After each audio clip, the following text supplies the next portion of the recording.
Hello बच्चों, good morning everyone. Welcome back to my YouTube channel @BBH Kushwaha.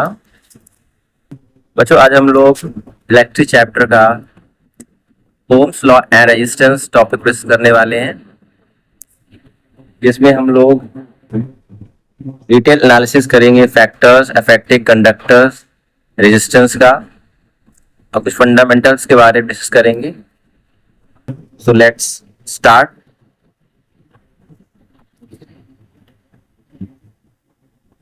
तो fundamentals में जो टॉपिक हम डिस्कस करने वाले हैं वो है current, potential difference and circuits.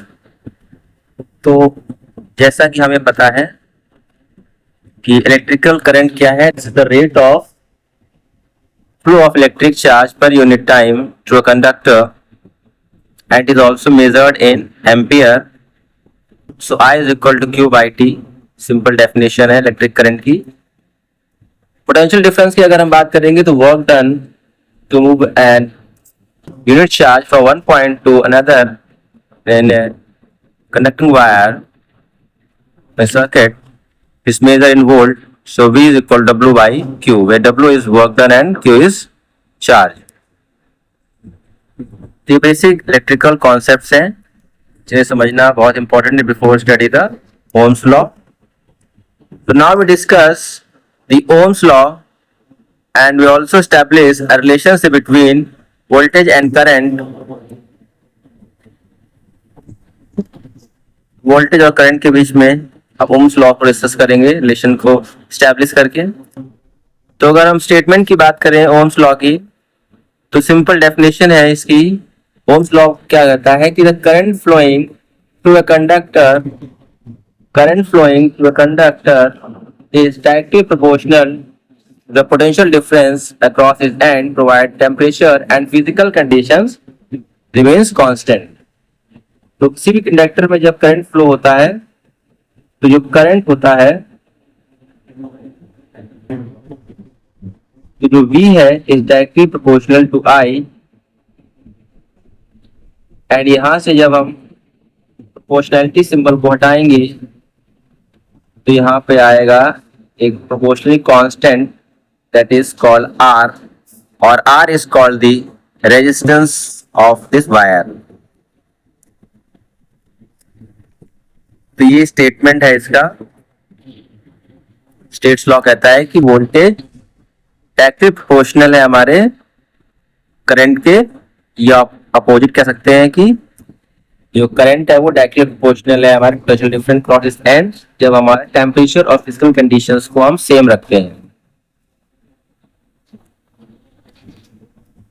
Now we draw a relationship between voltage and current, say graphical relationship. तो हम यहाँ देख पा रहे हैं कि ये ग्राफ है, इसमें एक्स एक्सिस में हमने करंट लिया हुआ है एंड वाई एक्सिस में हमने वोल्टेज को लिया हुआ है पैरामीटर। एंड जब हम इसके लिए ग्राफ प्लॉट करते हैं तो we got a straight line from origin, and this straight line is called the slope, and this line represent the resistance of the wire. So what are the observations we have found from this graph? The graph is a straight line passing through the origin, that is called origin.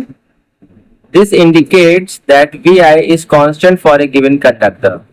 ये graph ही बताता है कि जो V और I का relation है ये एक कांस्टेंट है, और उस कांस्टेंट को दिखा रहा है। The slope of the line represents the resistance, और ये जो स्लोप है ये रेजिस्टेंस को शो कर रहा है।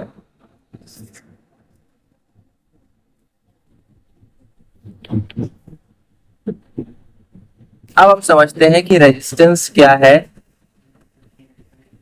तो डेफिनेशन की अगर हम बात करेंगे तो रेजिस्टेंस एक प्रॉपर्टी है कंडक्टर की जो रेजिस्ट करती है या उसको अपोज करती है चार्जेस को फ्लो होने से। उस कंडक्टर में जो चार्जेस फ्लो होते हैं उसकी फ्लो होने की जो कैपेसिटी है उसको कम करते हैं, उसको रोकने का काम रेजिस्टेंस की प्रॉपर्टी होती है। एसआई यूनिट की अगर हम बात करें तो एसआई यूनिट रेजिस्टेंस की होती है ओम, उसको ग्रीक लेटर ओमेगा से रिप्रेजेंट करते हैं, इस तरीके से होता है, that is called omega, is called omega, omega, okay. And cause क्या है, इसका कारण क्या है कि ये फ्लो ऑफ चार्जेस को रेजिस्ट करता है, because collisions between moving electrons and the atoms और the ions of the conductor, तो जो इलेक्ट्रॉन्स मूव करते हैं उसके बीच में जो कोलिजन है एटम्स और आयंस का, वो इसकी अपोज होने का कारण है।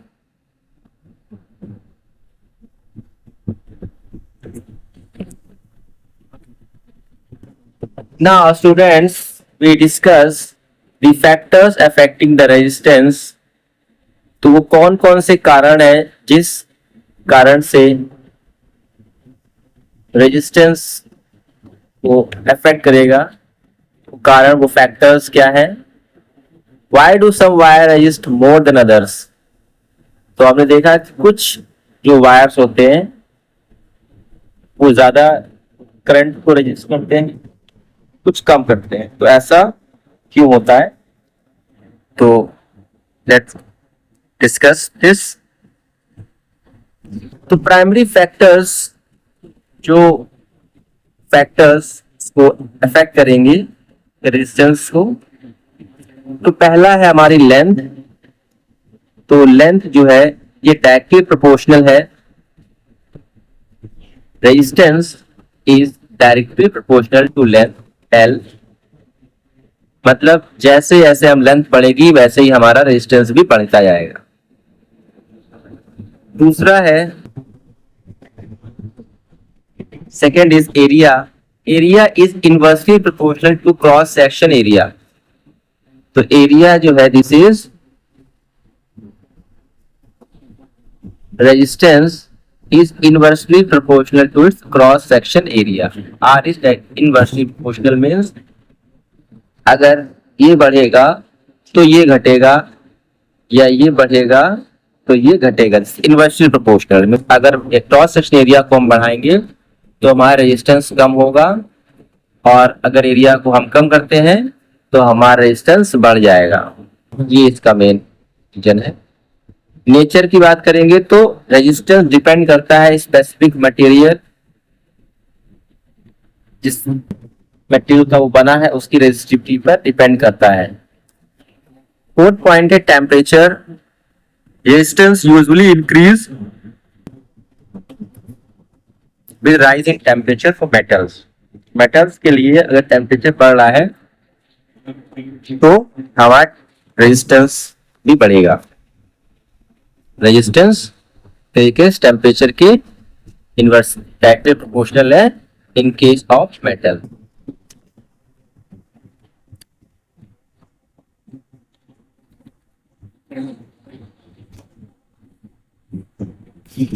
तो हमने यहां से देखा कि R is directly proportional to L। तो uniform metallic conductor directly proportional हमारे लेंथ के, लेंथ क्या है, रीजन है electrons have to face more collisions the longer path, so resist increase with length. तो जब लंबा तार होता है, लेंथ ज्यादा होती है, तो लेंथ के हिसाब से ज्यादा उसको मेहनत करनी पड़ती है, ज्यादा कोलिजन करना पड़ता है, इसलिए डिस्टेंस बढ़ जाता है।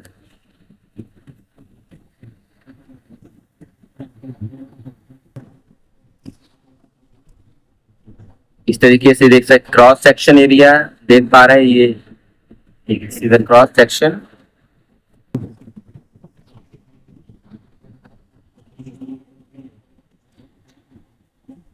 तो यहां से देख पा रहे cross section area diameter of 2.5 mm square का।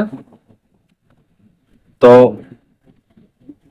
यहां से हमें पता है कि R is directly proportional to 1/A।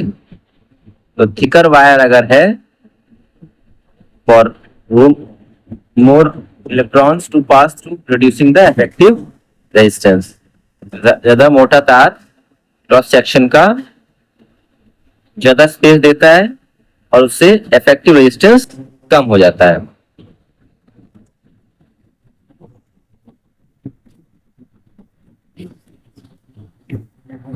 Next जो टॉपिक डिस्कस करेंगे वो है resistivity. So what is resistivity? This is the combining the factors of length and area, we get the mathematical expression। अब जैसे हमने पिछली स्लाइड में देखा कि R, we have seen that R is directly proportional to L and R is inversely proportional to area. If we combine equation 1 and 2, we got R is proportional to L by A. So when we remove R, inversely proportional remove करेंगे तो we get a constant that is rho is called rho, and rho is called the resistivity of the wire. So rho is equal to L by A, R equal to rho L by A.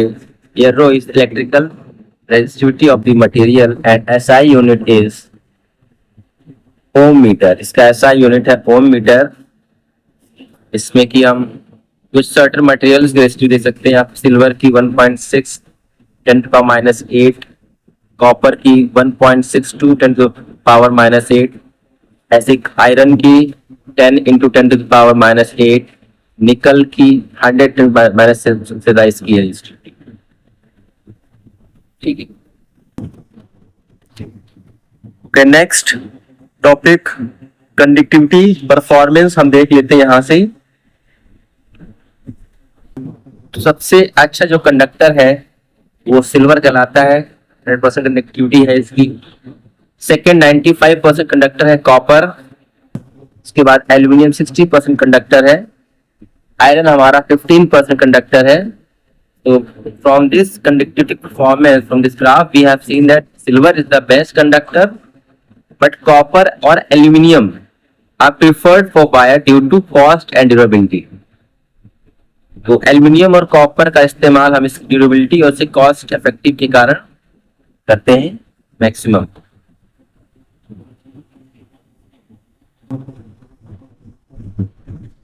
So now we discuss some numericals related to the topic। तो जो पहला numerical है वो क्या कह रहा है? Read the questions। A wire of given material having length and area has resistance of 4 ohm. What would be the resistance of another wire of the same material having length L by 2 and area 2A? तो हमें दो wire दिए हैं। पहला wire का area दिया हुआ है, लेंथ दी है, ए है और ए है, और रेजिस्टेंस दिया हुआ है हमको 4 ओम। तो दूसरा तार है, उसका अगर लेंथ हम L by 2 कर दें और एरिया 2A कर दें तो हमारा रेजिस्टेंस क्या हो जाएगा? तो हम इसको मान लेते हैं। यहां से हम देख पा रहे हैं, अगर हम आप समझ पा रहे हो,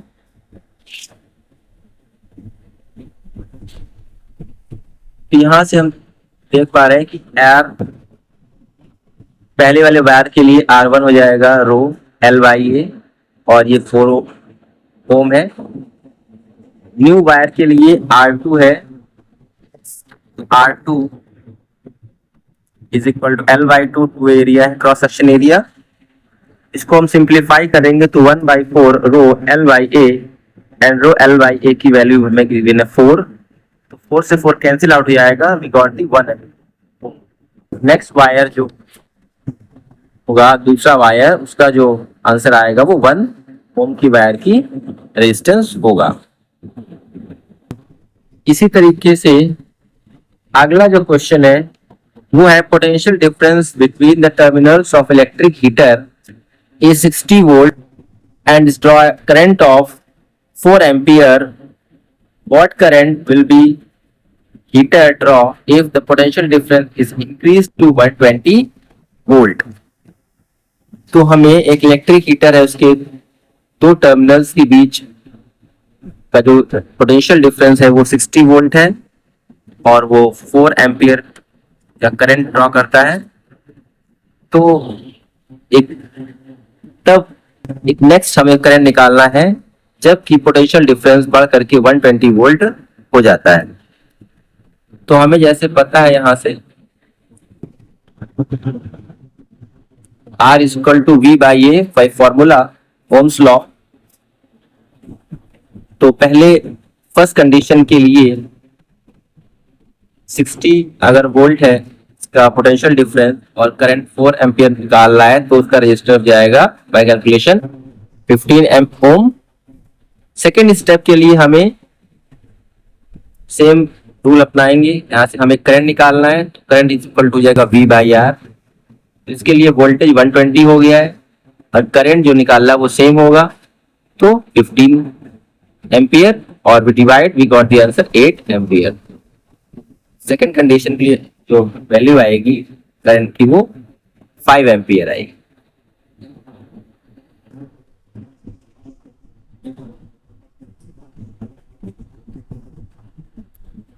सो इस सेशन के लिए इतना स्टूडेंट्स, और आगे के टॉपिक के लिए we'll move on to the next video. तक के लिए thank you so much. Thank you for watching my video. Goodbye. Meet in next video.